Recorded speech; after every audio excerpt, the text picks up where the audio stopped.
Friends, स्वागत है आपका अडानी एजुकेशन एकेडमी के इस यूट्यूब चैनल पर।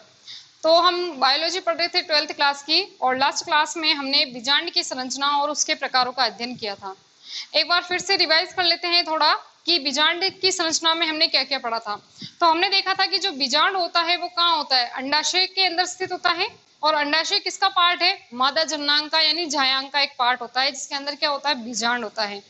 अब हमने इसमें पढ़ा था कि जो बीजांड होता है उसके अंदर क्या होता है, क्या क्या संरचनाएं होती है। तो सबसे बाहर की ओर जो है अध्यावरण होते हैं, दो अध्यावरण होते हैं, बाहर और अंदर की ओर अध्यावरण होते हैं। जहां अध्यावरण नहीं होता है वहां पर क्या होता है, बीजांड द्वार होता है। और इसके विपरीत सिरे पर क्या होता है, निभाग होता है। निभाग।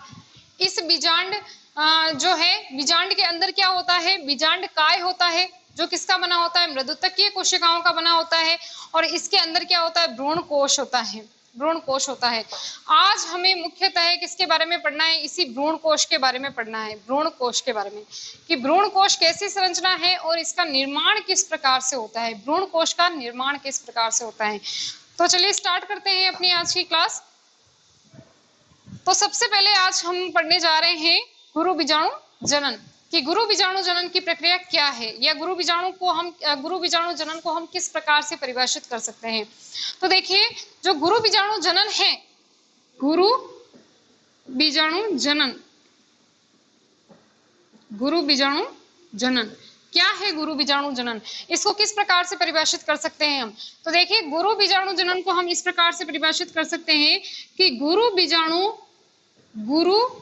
बीजाणु मात्र कोशिका, गुरु बीजाणु मात्र कोशिका द्वारा, गुरु बीजाणु मात्र कोशिका द्वारा किसका निर्माण, गुरु बीजाणु का निर्माण, गुरु बीजाणु का निर्माण, गुरु बीजाणु का निर्माण क्या कहलाता है, गुरु बीजाणु जनन कहलाता है। एक बार फिर से हम देख लेते हैं कि गुरु बीजाणु मात्र कोशिका द्वारा गुरु बीजाणु का निर्माण क्या कहलाता है, गुरु बीजाणु जनन कहलाता है।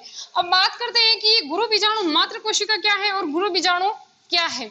तो देखिए कि लास्ट क्लास में हमने जो बीजांड की संरचना पढ़ी थी, अभी हमने उसका रिवाइज भी किया है। तो हमने देखा था कि जो बीजांड होता है उसके अंदर क्या होता है, बीजांड काय होता है, बीजांड काय जो कि बीजांड का अधिकतम भाग घेरता है। और ये किसका बना होता है, तो बीजांड काय जो होता है वो किसका बना होता है, मृदुतकीय कोशिकाओं का। बीजांड काय जो है वो किसका बना होता है, मृदुतकीय कोशिकाओं का, मृदुतकीय कोशिकाओं का। और ये मृदुतकीय कोशिकाएं किस फॉर्म में होती है, एन के फॉर्म में होती है, अगुणित होती है।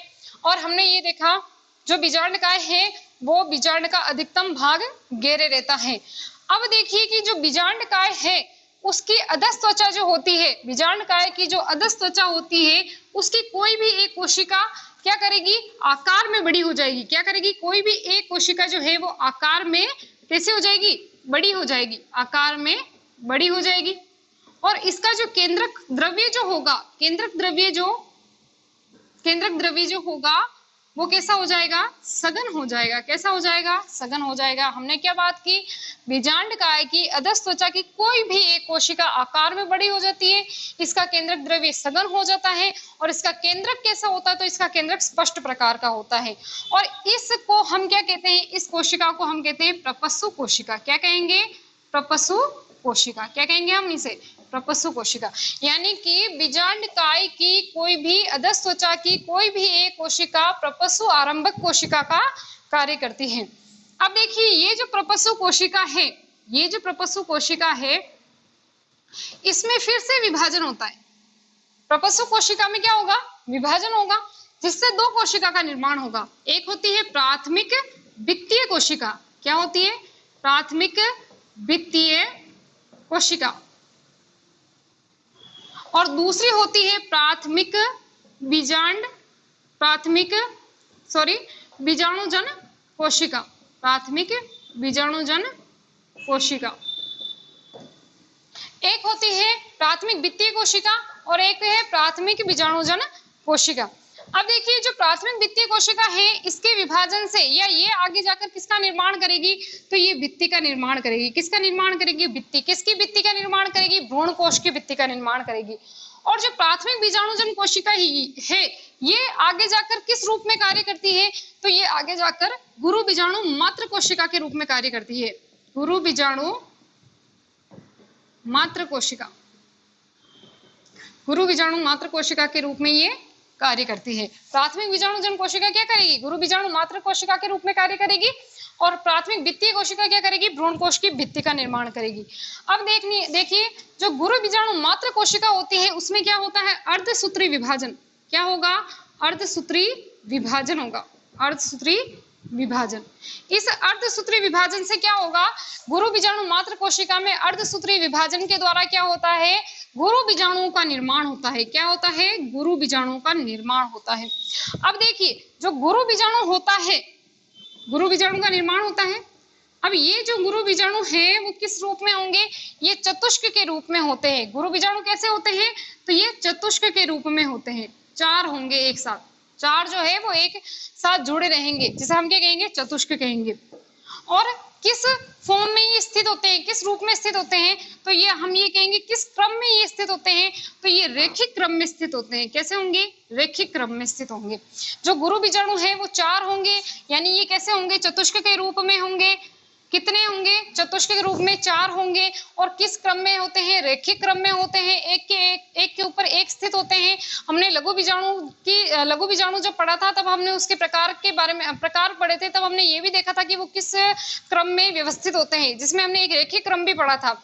और रेखिक क्रम में किस तरह से वो स्थित होते हैं? तो एक के ऊपर एक स्थित होते हैं। ठीक है। अब देखिएगा कि ये जो गुरु बीजाणु है जो कि निभाग की ओर रहता है, अभी हमने बात की निभाग क्या होता है। जो निभाग की ओर जो गुरु बीजाणु होता है वो कैसा होता है? सक्रिय गुरु बीजाणु होता है। कैसा होता है? सक्रिय गुरु बीजाणु, सक्रिय गुरु बीजाणु।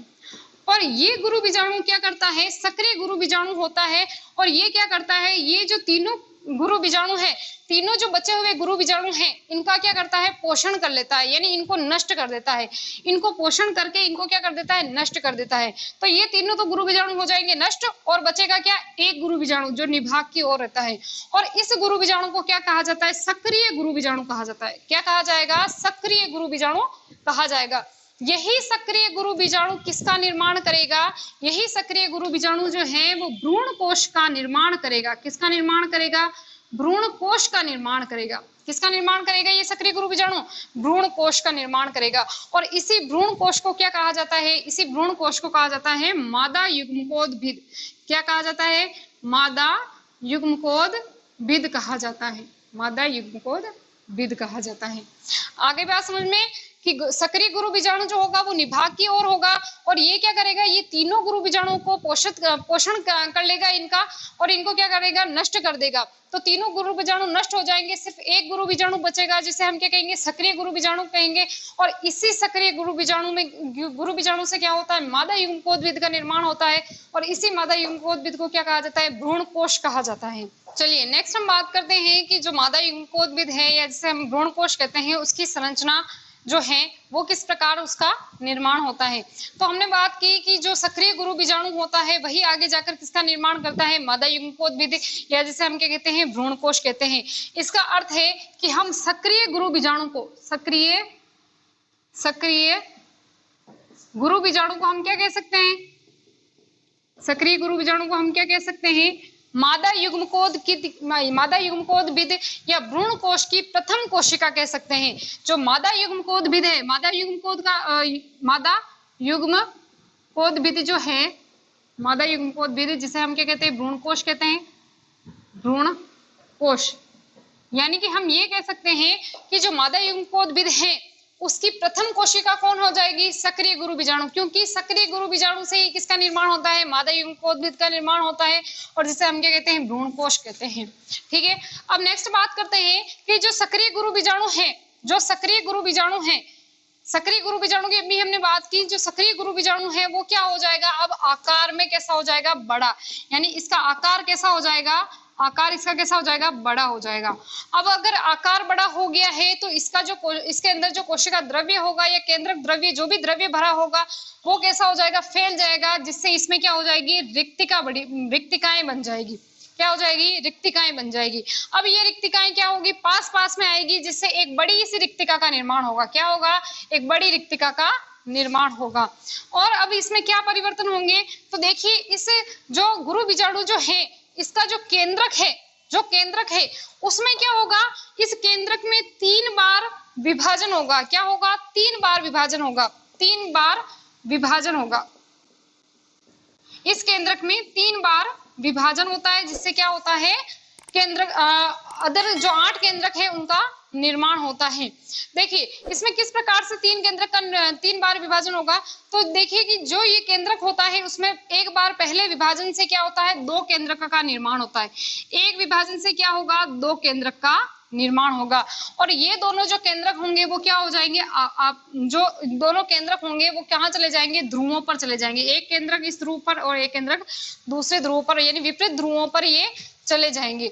अब फिर से इनमें विभाजन होगा, इन दोनों केंद्रक में फिर से विभाजन से कितने केंद्रक बनेंगे, 2 केंद्रक बनेंगे, यानी कुल कितने केंद्रक हो गए, 4 केंद्रक हो गए।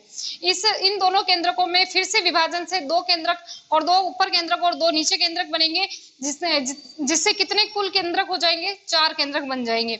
इन चारों केंद्रक में पुनः विभाजन से, इन चारों केंद्रक में पुनः विभाजन से कितने केंद्रक का निर्माण होगा, 8 केंद्रक का निर्माण होगा। कितने केंद्रक का निर्माण होगा, 8 केंद्रक, 4 ऊपर और 4 नीचे की तरफ, 4 ऊपर की तरफ और 4 नीचे की तरफ केंद्रक का निर्माण होगा। कितनी बार विभाजन हुआ, 1, 2 और 3 बार विभाजन हुआ, जिससे कुल एक केंद्रक से कितने केंद्रक बने, 4 ऊपर और 4 नीचे, यानी कुल कितने बने, 8 केंद्रक बने। अब देखिएगा कि इनमें से एक केंद्रक ऊपर से और एक केंद्रक नीचे से, दोनों कहाँ जाएंगे, बीच में आ जाएंगे। कहाँ आ जाएंगे, बीच में आ जाएंगे, यानी केंद्र के भाग में आ जाएंगे। और ये किसका निर्माण करेंगे, केंद्रीय कोशिका का निर्माण करेंगे। अगर ये दोनों बीच में आ गए तो अब कितने बचे, ऊपर कितने बचे, 3 केंद्रक, और नीचे कितने बचे, 3 केंद्रक, और बीच में कितने आ गए, 2 केंद्रक आ गए। ऊपर 3, नीचे 3 और बीच में कितने आ गए, 2 केंद्रक आ गए। अब देखिएगा कि ये जो तीनों केंद्रक है, जो ऊपर केंद्रक है उनमें क्या होगा, अब इनके चारों ओर क्या होगा, कोशिका भित्ति का निर्माण होगा। क्या होगा, कोशिका भित्ति का निर्माण होगा। इनमें भी कोशिका भित्ति का निर्माण होगा और इनके चारों ओर भी एक कोशिका भित्ति का निर्माण होगा। यानी कि हम ये कहें कि ऊपर जो तीनों केंद्रक है जिनसे कितनी कोशिकाएं बनेगी, 3 कोशिकाएं बनेगी, और नीचे भी 3 केंद्रक से 3 कोशिकाएं बनेगी, 3 कोशिकाएं बनेगी। जो ऊपर वाली 3 कोशिकाएं होती है उन्हें क्या कहा जाता है, देखिए जो ऊपर वाली जो 3 कोशिकाएं, 3 केंद्रक से 3 कोशिकाओं का निर्माण हुआ, उन्हें हम क्या कहेंगे, प्रतिमुखी कोशिकाएं। क्या कहेंगे, प्रतिमुखी कोशिका, प्रतिमुखी कोशिका। और बीच में 2 केंद्रक वाली एक कोशिका होती है जिसे क्या कहा जाता है, 2 केंद्रक वाली एक कोशिका होती है जिसे केंद्रीय कोशिका कहा जाता है। क्या कहा जाता है, केंद्रीय कोशिका, केंद्रीय कोशिका। और जो नीचे की ओर 3 कोशिकाएं होती है जिसमें सबसे बड़ी, या हम ये कह सकते हैं कि नाशपति आकार की जो कोशिका होती है उसे क्या कहा जाता है, अंड कोशिका, अंड कोशिका कहा जाता है। और इसके दोनों तरफ जो 2 कोशिकाएं होती है उन्हें क्या कहा जाता है, तो इन दोनों कोशिकाओं को क्या कहा जाता है, सहायक कोशिका, सहायक कोशिका कहा जाता है, सहायक कोशिका कहा जाता है। अब हमने देखा कि एक केंद्रक में 3 बार विभाजन हुए, जिससे कितने केंद्रकों का निर्माण हुआ, 8 केंद्रकों का निर्माण हुआ, जिसमें से 2 केंद्रक बीच में आ जाते हैं और उनके चारों ओर एक कोशिका भित्ति के निर्माण से केंद्रीय कोशिका का निर्माण होता है। और ऊपर की ओर 3 कोशिकाएं होती है जिसे प्रतिमुखी कोशिका कहते हैं, तथा नीचे की ओर 3 कोशिकाएं होती है। इन तीनों को क्या कहेंगे, सम्मिलित रूप से इन तीनों को कहते हैं अंड समुच्चय। क्या कहेंगे, अंड समुच्चय। और जिसमें कितनी कोशिकाएं होती है, 3 कोशिकाएं होती है। सबसे बीच में बड़ी जो कोशिका होती है उसे अंड कोशिका, और इनके दोनों तरफ जो कोशिकाएं होती है जिसे क्या कहा जाता है, सहायक कोशिका कहा जाता है। अब हमने यहाँ पर देखा कि इसके अंदर केंद्रक तो कुल कितने हो गए, 1 2 3 4 5 6 7 8 केंद्रकों की अगर हम संख्या की बात करें तो केंद्रक कुल कितने हो गए, 8 हो गए। लेकिन कोशिका कितनी होगी, जो कोशिका होगी इसमें 7 ही होगी। कितनी होगी, 7। क्योंकि 7 किस प्रकार से होगी, 1 2 3 4 5 6 तो ये हो गई, और ये केवल एक ही कोशिका है जिसमें केंद्रक कितने हैं, 2 केंद्रक है। इसलिए कोशिका तो कितनी हो जाती है, 7, और केंद्रक कितने हो जाते हैं, 8। यानी हम इस संरचना को कह सकते हैं 8 केंद्रकीय 7 कोशिकीय अवस्था। क्या कहेंगे, 8 केंद्रकीय व 7 कोशिकीय अवस्था इसे कहा जाता है। तो आज हमने किसकी बात की, आज हमने भ्रूण कोश के बारे में पढ़ा। इसी के साथ आपका लेसन जो है यहाँ यहीं पर समाप्त होता है। आज की क्लास यहीं तक। Thank you.